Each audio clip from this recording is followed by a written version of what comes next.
Hello, third grade scientists. Today we are going to take some notes on matter. So you're going to look for in your quarter four envelope, look for the blue construction paper folder that's all about matter and find your notes here.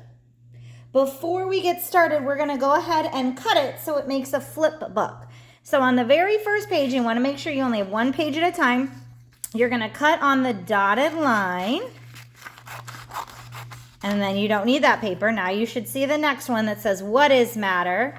So lift up the second page only, cut on that dotted line, then lift up the third page under solid, and cut on that dotted line, and the fourth page under liquid, cut on that dotted line, and now you should see the last page, which is gas.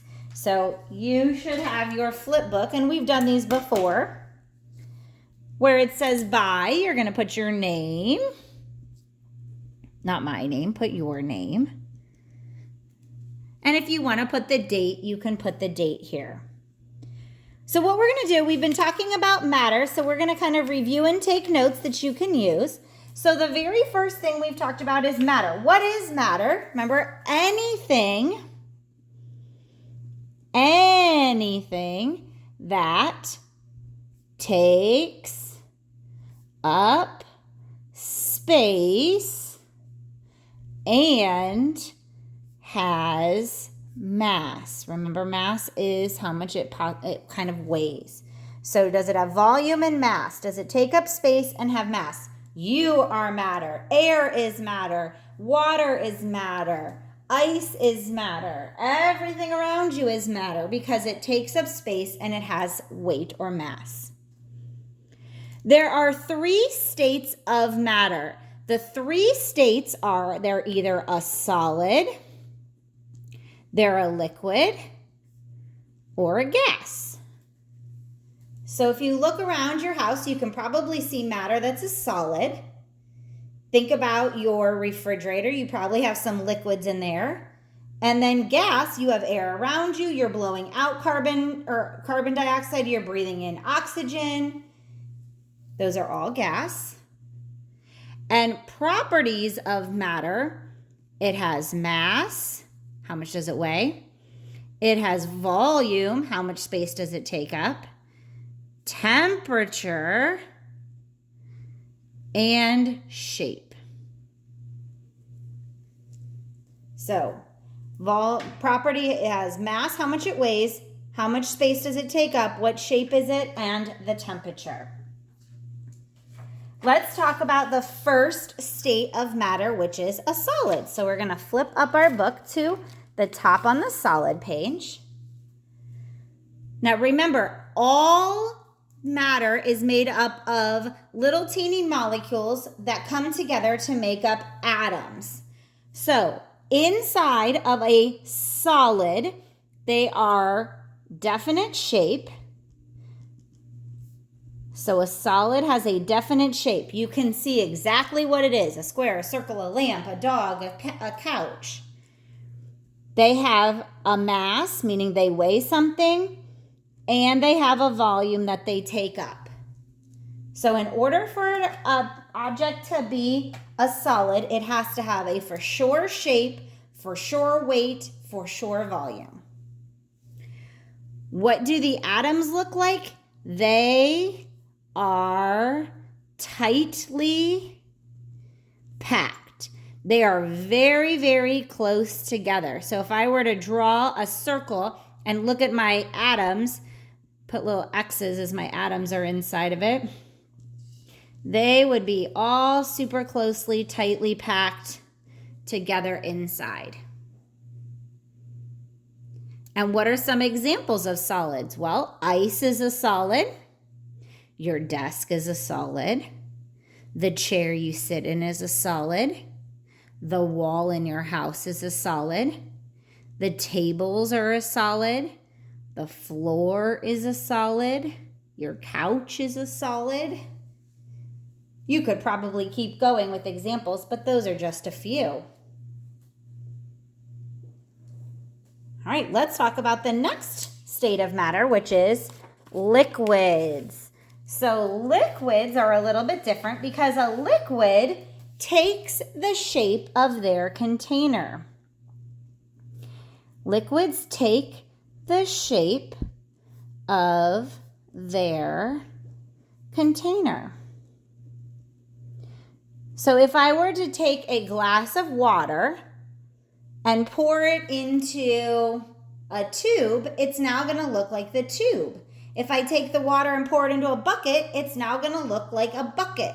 So the liquid changes by whatever container you pour it into.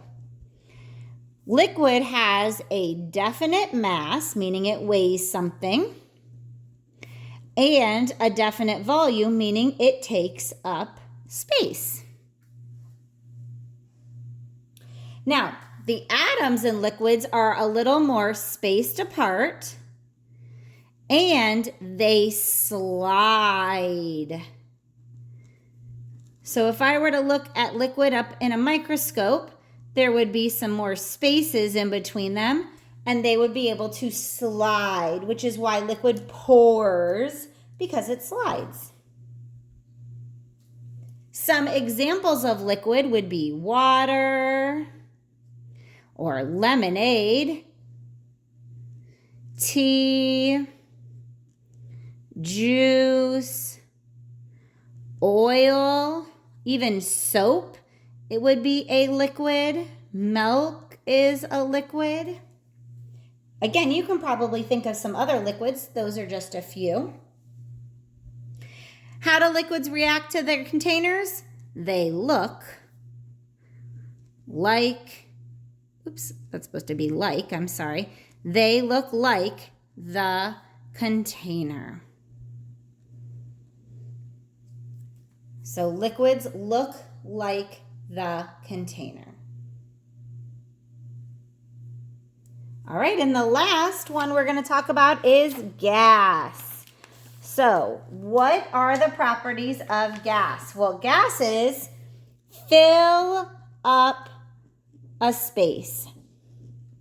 Think about a balloon. When you have a balloon, it has a little bit of air in it.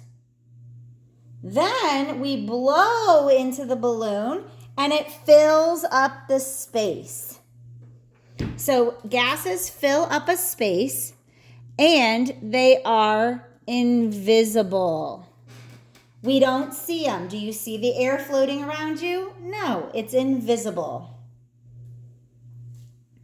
Gases move around freely. So they are not close together and they go wherever they want to go. They're not held back by any specific container. Examples of gases would be smoke. So smoke is a type of gas, or air. Remember, we breathe out carbon dioxide and we breathe in oxygen. Another type of gas is helium that we use to blow up balloons. And water vapor. So when you put water on a stove and it starts to boil, that steam is called water vapor, and that is a gas. How do gases react to the containers? They fill the container. So they will spread out to fill up whatever space they are put into. All right, so that is some information on matter. We've been talking about it last week, and this week we are talking about the 3 states of matter: solid, liquid, and gas. You're going to be answering questions throughout the week on this, so make sure you keep this notebook because it's going to be very helpful when you have to answer those questions.